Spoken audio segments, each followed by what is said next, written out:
오늘 우리에게 주신 기록된 하나님의 말씀은 에베소서 6장 1절에서 4절 말씀입니다. 제가 봉독하겠습니다. 자녀들아, 주 안에서 너희 부모에게 순종하라. 이것이 옳으니라. 내 아버지와 어머니를 공경하라. 이것은 약속이 있는 첫 계명이니 이로써 내가 잘되고 땅에서 장수하리라. 또 아비들아, 너희 자녀를 노엽게 하지 말고 오직 주의 교훈과 훈계로 양육하라. 아멘. 오늘도 예배 나오신 또 온라인으로 예배하신 모든 성도님들에게 하나님의 은혜와 평강이 가득하기를 간절히 바라겠습니다. 특별히 광고 시간에도 말씀드렸지만 5월은 가정의 달입니다. 또 가정의 달로서 지키고 있는데 오늘은 어버이 주일로 지키고 있습니다. 어버이 주일을 지키는 그리스도인으로서 또 자녀로서 부모의 말씀 가운데 순종하시고 공경하는 우리 자녀들 되기를 바랍니다. 특별히 그 순종과 공경을 통하여 삶의 모든 어려움을 이기고 여기까지 오신 우리 부모님들에게 하나님의 위로가 또 자녀들을 통한 회복이 있기를 간절히 바라겠습니다. 또한 자녀들 또한도 마찬가지예요. 자녀인 우리가 그 부모를 통해서 또 주시는 하나님의 사랑을 경험하시고 하나님의 음성을 또 듣는, 그리고 하나님과 동행하는 우리 자녀들 되시는 한 주간 되시기를 간절히 바라겠습니다. 지난주에 우리는 피차 복종하라라는 말씀을 가지고 함께 말씀을 나누었습니다. 하나님께서는 우리에게 아름다운 가정을 허락해 주셨어요. 그리고 그 가정을 아름다운 가정으로, 행복한 가정으로 이루는 방법에 대해서 말씀해 주셨습니다. 에베소서 5장 21절 말씀에 보면 피차 복종하라 라고 명령하고 계십니다. 그래서 행복한 가정을 이루기 위해서 지난주에는 아내인 우리 여성이, 남편인 우리 남성이 가정에서 어떻게 해야 하는지 말씀을 나누었습니다. 결론적으로 말하면 서로 복종하는 삶이 있어야 됩니다. 그 복종의 모습은 남성과 여성의 차이가 있기에 다르게 성경에서는 말하고 있음을 볼 수 있습니다. 남성은 존중을 먹고 사는 존재이기에 존경하며 존중하며 복종하라 성경은 말하고 있고, 아내에게는 우리 남편이 어떻게 살아야 되느냐, 아내들은 사랑을 먹고 사는 존재이기에 목숨 바쳐 사랑함으로 복종하라라고 성경은 말하고 있음을 저번 주에 배웠습니다. 우리가 그 말씀을 실천하는 우리 성도들 되셔서 아내와 남편의 관계가 회복되셔서 행복한 가정을 이루시기를 간절히 바랍니다. 그런데 행복한 가정은요, 남편만, 아내만 잘한다고 해서 이루어지는 게 아니에요. 오늘 말씀 제목 또한 피차 복종하라 2 이렇게 나왔는데요. 오늘도 복종해야 될 그 상황이 있다는 거예요. 아내와 남편이 결혼해서 둘만 행복하게 살면, 또 둘만 복종하고 살면, 그래서 행복이 보장된다면 얼마나 좋겠습니까? 그런데 이 가정은요, 아내와 남편이 만나 또 자녀를 낳게 되고 하나님께서 귀한 선물을 허락하십니다. 그런데 그 선물인 자녀 또한 가정의 중요한 요소이기 때문에 그 자녀들과의 관계 속에서도 서로 복종함이 있어야 된다, 성경은 말하고 있는 걸 볼 수 있어요. 그래서 부모인 우리 부모가 또 자녀인 우리 자녀가 서로 복종할 때 아름다운 가정을 이룰 수 있는 겁니다. 오늘 말씀 가운데 가정이 회복되시기를 간절히 바랍니다. 특별히 자녀와의 갈등 가운데 있는 우리 가정이 있다면 말씀에 은혜 받으시고 그 말씀으로 결단하시고 다짐하셔서 말씀을 통해 회복되는 부모와 자녀와의 관계, 또 가족이 되시기를 간절히 바라겠습니다. 이어서 말씀하지만 아내와 남편에게 피차 복종하라고 말씀하신 본문의 말씀은 거기서 끝나지 않아요. 좋은 가족 관계를 이루기 위해선 자녀들에게도 동일한, 또 부모에게도 동일한 것을 요구하고 있다는 거예요. 서로 복종해야 된다는 거예요. 물론 그 복종은 저번 주에 말씀을 나눈 것처럼 다르게 나타납니다. 그래서 오늘 본문 1절에서 3절의 말씀에 보면요, 하나님께서는 자녀들에게 복종하는 말씀을 주십니다. 명령을 주십니다. 그것이 뭐냐? 바로 부모에게 순종하라. 부모에게 공경하라. 순종과 공경으로 부모에게 복종하기를 원하신다는 거예요. 그런데 그 복종은 거기서 끝나지 않습니다. 4절 말씀에 보면요, 우리 부모에게도 동일하게 하나님께서 말씀하고 있는 걸 볼 수 있어요. 뭐냐? 자녀들을 노엽게 하지 말고 오직 주의 교훈과 훈계로 양육하라 라고 말씀하고 있는 것을 볼 수 있습니다. 바라옵기는 우리 모든 성도님들이 오늘 말씀 가운데 피차 복종하셔서 피차 섬기셔서 하나님이 주신 아름다운 가정을 행복하게 유지하는 축복의 가정 되기를 간절히 바랍니다. 그렇다면 부모와 자녀는 피차 복종하는데 어떤 마음을 가지고 해야 되느냐? 무엇을 기억해야 되느냐? 오늘 말씀을 통해서 함께 나눠보도록 하겠습니다. 그 첫 번째는요, 오늘 말씀에 나온 모든 내용은 명령형 계명으로 되어 있다는 거예요. 그러기에 명령이기에 우리는 절대적으로 복종하며 순종하는 삶이 필요합니다. 그런데 그 삶은 어느 한쪽에만 요구한 게 아니에요. 자녀들에게만 요구한 게 아니에요. 오늘 본문의 말씀은 자녀인 우리에게, 부모인 우리에게 동일하게 피차 복종할 것을 요구하고 있다는 겁니다. 본문 말씀 1절에 보면요, 순종하라, 공경하라 라고 명령하고 계셔요. 그리고 4절 말씀에 보면 너희 자녀를 노엽게 하지 말라 라고 분명히 말씀하고 있습니다. 뭐뭐 했으면 좋겠다, 그런 권유형으로 말하고 있지 않아요.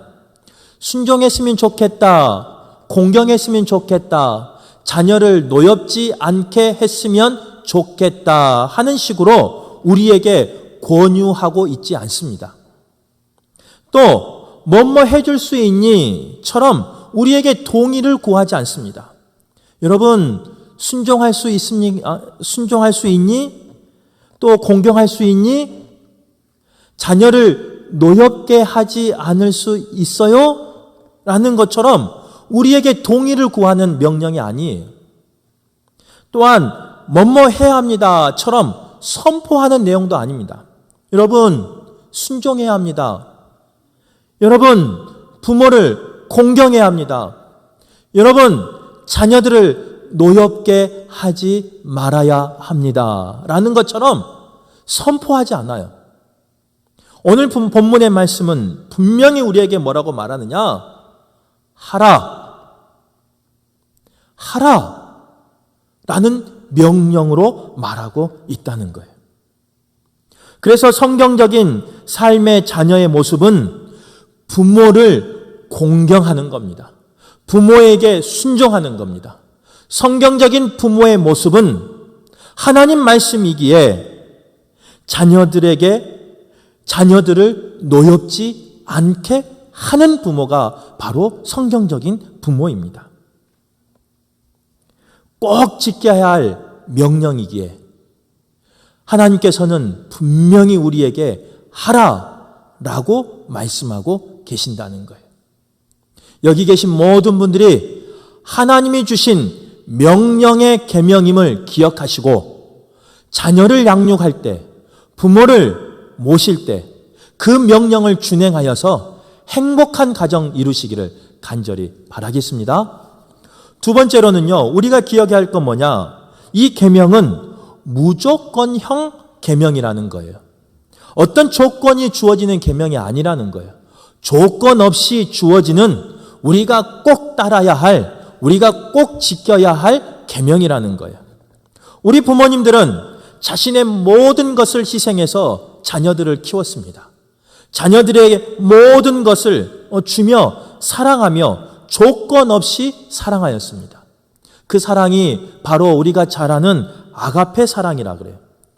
굳이 부모가 자녀를 사랑하는데 조건을 따진다면 그냥 내 자녀이기 때문에 그 딱 하나예요. 자녀이기에 사랑하고 자녀이기에 희생하고 자녀이기에 눈물 흘리며 기도하는 모습이 바로 우리 부모의 모습이라는 거예요. 우리 부모들은 자녀를 사랑할 때 그렇게 조건 없이 사랑합니다. 동일하게 오늘 본문 말씀은 자녀된 우리에게 동일한 것을 요구하셔요. 너희가 부모를 순종할 때, 너희가 부모의 말씀을 공경할 때 너희들은 조건을 따지지 말고, 조건을 묻지 말고 조건 없이 순종하고 공경하라 라고 말씀하고 있는 겁니다. 훌륭한 부모이기에 우리가 공경하는 게 아니에요. 우리 부모가 세상에서 힘을 가지고 있기에, 권력을 가지고 있기에, 재산을 가지고 있기에 우리가 공경하는 게 아니에요. 또 나에게 무엇인가 해주었기 때문에, 또 해준다는 약속이 있기에 자녀인 우리가 부모를 공경하는 게 아니에요. 성경 말씀에 보면 어떤 조건을 달지 말고 부모를 순종하고 부모를 공경하라 라고 말씀하고 있다는 거예요. 그런데 가정 생활하다 보면요, 때로 부모님과 언성이 높을 때가 있습니다. 서로 이해를 못할 때가 있습니다. 그 이유는 뭐냐? 부모와 자녀 간에 세대 차이가 나서 그럽니다. 또한 부모와 자녀 간에 생각이 다르기 때문에 그렇습니다. 경험도 다르고요. 그래서 보는 관점이 틀리기 때문에 때로는 티격태격 할 때가 있습니다. 또 자녀들이 부모에게 뿔뚝뿔뚝 하면서 쉽게 말할 때가 있습니다. 그래서 부모의 마음에 상처를 줄 때가 있습니다. 그런데 성경은요, 뭐라고 말하느냐? 그러할 때에도, 부모가 이해가 되지 않을 때에도, 부모가 나의 생각과 틀린 말을 할 때에도, 나와 다른 관점으로 바라볼 때에도 자녀된 우리는 부모를 대할 때 어떻게 대해야 되느냐? 조건 없이 무조건적으로 순종하고 공경하라라고 말씀하고 있는 걸 볼 수 있습니다. 더 나아가 1절 하반절에 보면요, 이것이 옳으니라라고 말씀하고 계셔요. 여기서 옳으니라라는 원어의 뜻은 당연하다라는 뜻이에요. 겨울이 지나고 봄이 오면요, 그 내렸던 눈이 다 녹아내립니다. 그리고 그 나무에서는요, 죽어 있었던 것처럼 보이는 그 나무에서는 새싹이 돋아납니다. 당연하게 돋아나는 거예요. 그 당연함으로 우리 부모에게 순종하라 라고 성경은 말하고 있습니다. 또 성경은 부모에게 공경하라, 당연함으로 공경하라, 당연함으로 효도하라 라고 말하고 있는 거예요. 오늘 나온 모든 분들이 부모를 대할 때 당연하게 조건 없이 순종하고 공경하시기를 간절히 바랍니다. 오늘 이 말씀을 혹시나 저희 부모님이 들으면 참 제가 부끄럽습니다.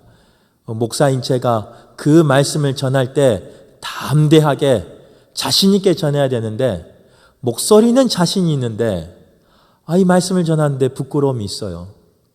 자녀된 자로서 부끄러움이 있어요. 알아요. 말씀이 그렇게 말하고 있는 걸 알아요. 그리고 그렇게 살아야 된다는 것을 목사로서도 알고, 자녀로서도 알고, 한 남자로서도 알고 있습니다. 그런데 우리의 삶 속에서는요, 그게 잘 안 돼요. 정말 어려워요. 저처럼 부끄러운 삶이 아니라 담대하게 자신 있는, 부모를 순종하고 부모에게 공경하여 자신 있게 말하는 우리 자녀들 되시기를 간절히 바라겠습니다. 세 번째로 우리가 기억해야 될 것은 뭐냐? 오늘 주신 말씀은요, 약속 있는 첫 계명이라는 거예요. 본문 1절에서 3절 우리가 다시 한번 읽어보도록 하겠습니다. 1절에서 3절 말씀을 한 목소리로 합독하겠습니다. 시작. 자녀들아, 주 안에서 너희 부모에게 순종하라. 이것이 옳으니라. 내 아버지와 어머니를 공경하라. 이것은 약속이 있는 첫 계명이니 이로써 내가 잘되고 땅에서 장수하리라. 오늘 본문은 이렇게 말씀하고 있어요. 그리고 오늘 본문에 보면은 첫 계명이라는 말이 나옵니다. 그 첫 계명이라는 말의 뜻은 여러 가지가 있는데 그 첫 번째는요, 모세가 시내 산에서 받은 계명이 있어요. 십계명이죠. 그 십계명의 1계명부터 4계명은 하나님과의 관계를 나타나는 계명이고 5계명부터 10계명까지는 사람과 사람과의 관계를 나타나는 계명입니다.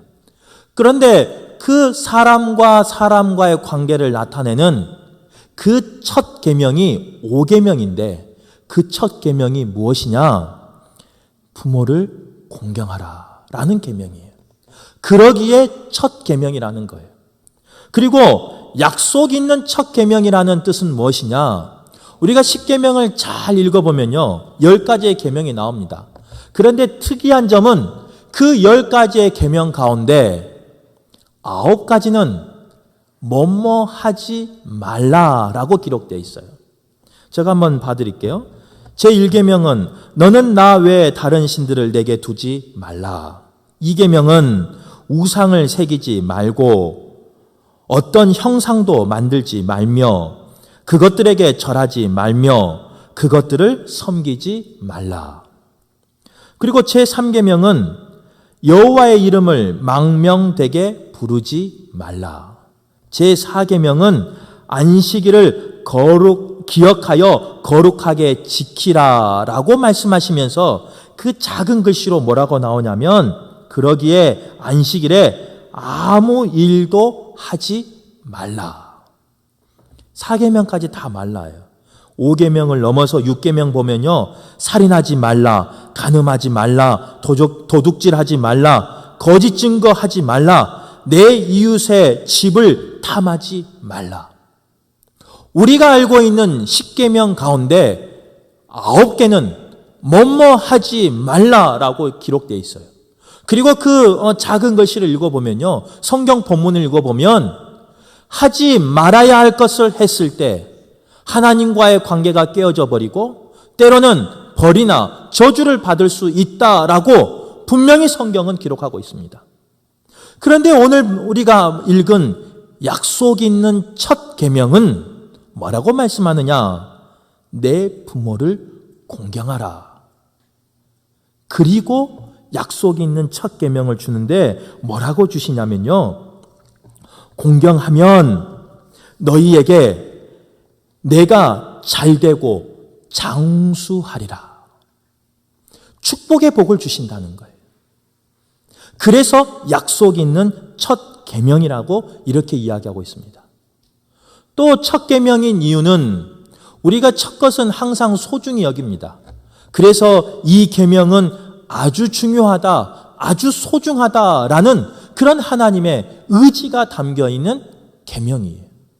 그러기에 약속 있는 첫 계명이기에 우리는 그 계명을 기억하고 부모에게 순종하며 부모를 공경할 수 있는 귀한 분들 되시기를 간절히 바라겠습니다. 네 번째로 우리가 기억해야 될 것은 뭐냐?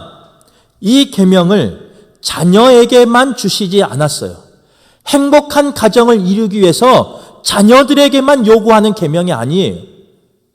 부모된 우리가 기억해야 될 말씀이 바로 오늘 본문 4절의 말씀이에요. 부모에게도 주신 계명이라는 거예요. 오늘 4절 말씀을 읽어보면 또 아비들아 너희 자녀를 노엽게 하지 말고 오직 주의 교훈과 훈계로 양육하라 라고 말씀하고 있어요. 동일하게 명령형으로 조건 없이 명령하고 있는 것을 볼 수 있어요. 하나님께서는 부모님을 하나님의 형상으로 만드셨습니다. 그러기에 자녀된 우리가 하나님의 형상을 닮은 부모를 순종하는 것이 마땅합니다. 공경하는 것이 마땅합니다. 그것이 법이에요. 그것이 율법이에요. 그것이 성경의 가르침이에요.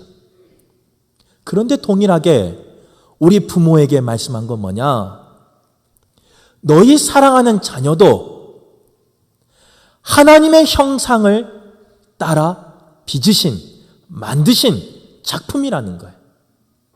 부모만 하나님의 형상을 따라 만든 것이 아니라 자녀들 또한 하나님의 형상을 따라 만드신 하나님의 작품이라는 거예요. 그러기에 자녀들을 노엽게 하지 말라. 자녀들의 마음을 상하게 하지 말라라고 성경은 이야기하고 있는 것을 볼 수 있습니다. 저는 이제 이 말씀을 생각하면서 어떻게 하면 우리 성도님들에게 좀 잘 자녀들을 이해시킬 수 있을까 생각해 봤어요.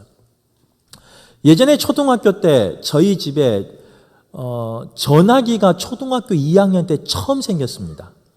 여수에 살다가 부모님이 공부시키려고 순천으로 이사를 왔어요. 아버지 직장은 여수인데. 그래서 2학년 때 이사를 왔는데 전화기가 집에 처음 생겼어요. 얼마나 좋던지. 아직도 잊어버리지 않아요. 그때는 자리가 한 자리예요. 2국이었어요. 2국. 2국이라고 아실까 모르겠네요. 그 돌리는 거, 이렇게 빙글빙글 돌리는 거. 요즘 청년들은 잘 모를 수 있어요. 영화에서나 보는 전화니까. 그런데 그렇게 좋은 전화가, 그렇게 새 전화가 몇 년 지나니까요, 고장이 나더라고요. 그래서 가끔 저도 그렇고 부모님은 그 전화기가 잘 안 될 때 어떻게 하시냐면요, 전화기를 이렇게 들어요.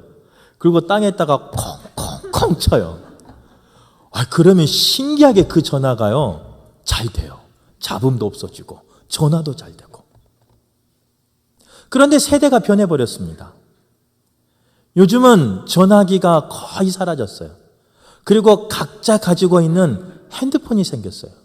그런데 그 핸드폰이, 우리 자녀들이 가지고 있는 핸드폰 보면요, 이제 스마트폰이 돼서요, 거의 컴퓨터 한 대 값보다 비쌀 때가 있어요. 그런데 한번 생각해 보세요. 그 전화기 스마트폰이 잘 안 된다고 옛날 방식처럼, 옛날 부모님처럼 땅에다가 그 비싼 스마트폰을 콩콩콩 내리친다면 수리비가 어마어마하게 나올 겁니다. 아마 그것을 회복한 데는요, 나의 많은 대가를 치러야 될 거예요. 마찬가지예요. 전화기만 발전된 게 아니에요. 전화기만 시대에 따라서 변화된 게 아니에요. 우리 자녀들 또한 예전의 방식으로 지금의 자녀들을 대한다면 수리비가 많이 나와요. 속상할 일이 많아요. 예전에는요, 콩콩콩 치면요, 예전에는 그 부모의 권위를 가지고 누르면 눌러졌어요. 근데 지금은요, 누르면 터져버려요. 누르면 불이 나요. 누르면 돈이 어마어마하게 들어갑니다. 전화기 이야기하는 게 아니에요. 우리 자녀들 이야기하는 거예요. 그러기에 우리 부모된 우리가 자녀들을 대할 때 마음 상하는 일 없도록, 노하는 일이 없도록 꼭 대하시기를 간절히 바라겠습니다. 우리 자녀들도 잘 알고 있어요. 부모님에게 순종해야지. 부모를 공경해야지.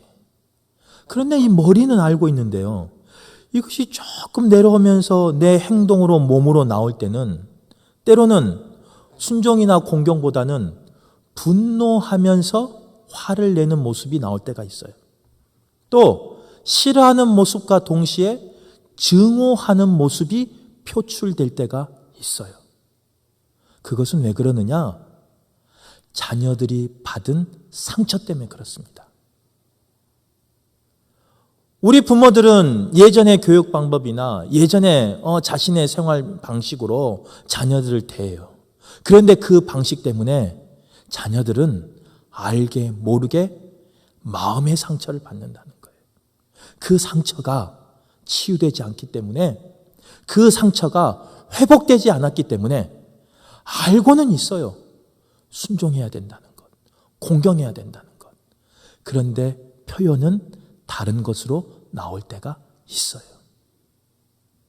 그러기에 우리 부모된 우리가 자녀들을 대할 때 하나님의 형상이라는 것을 기억하고 때로는 뿔뚝뿔뚝해도 때로는 내 생각과 다르게 말해도 그 자녀들을 인정하고 그 자녀들을 격려하며 그 자녀들을 노하지 않게 하기를 간절히 바라겠습니다. 그래서 행복한 가정을 이룰 수 있는 축복의 우리 성도들 되기를 간절히 바라겠습니다. 더 나가서 오늘 말씀 하반절에 4절 하반절에 보면요. 주의 교훈과 훈계로 가르치라, 양육하라 이렇게 말씀하고 있어요. 주의 교훈과 훈계는 첫째는 하나님의 말씀을 가르치는 게 맞습니다. 그러나 그것이 다가 아니에요. 하나님의 말씀을 말로만 가르치는 것이 아니라 부모의 삶으로 가르치는 것이 주의 교훈과 훈계로 양육하는 거예요. 우리 자녀들 키워봐서 알죠? 말해보세요. 얼마나 말을 잘하는지 몰라요. 우리 아들이 안 왔죠. 우리 아들이 말했다고 말하지 마세요. 절대로 설교 시간에 이야기 안 하기로 했는데. 아니, 세상에 무슨 이야기를 하다가 우리 아들이 이야기를 하는 거예요. 그래서 제가 이랬어요. 하람아, 이거 녹화되는데 또 이거 1절만 해라. 그랬어요. 그러니까 하람이가 뭐라고 한 줄 아세요? 왜 2절은 못해요?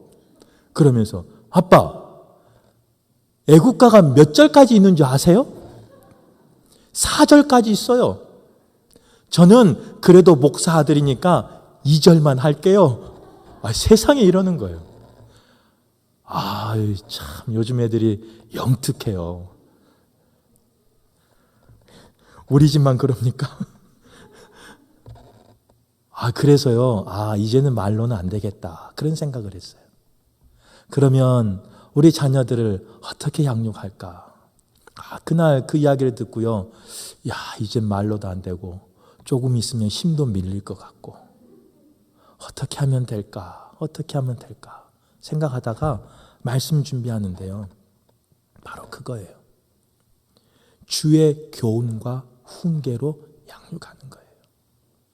그 주님의 은혜를 내가 받고 그 주님의 은혜를 내가 깨닫고 내가 감사하고 내가 변하면 나의 변한 모습을 통하여 자녀가 변한다는 거예요. 내가 자녀에게 너 1절만 해, 2절 하지 마, 아무리 말해도 자녀는 안 들어요. 하지만 내가 주의 말씀의 은혜를 받고 내가 주의 말씀에 순종하고 내가 주의 말씀에 복종하여 내 부모에게 조건 따지지 아니하고 순종하고 공경함으로 나간다면 그 모습을 보여준다면 1절도 안 해요. 저는 믿어요.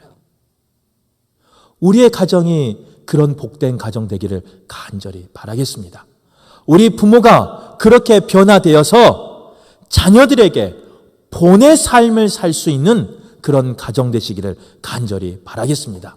그래서 우리의 삶 가운데 늘 행복과 축복이 가득한 가정 되시기를 간절히 소망합니다.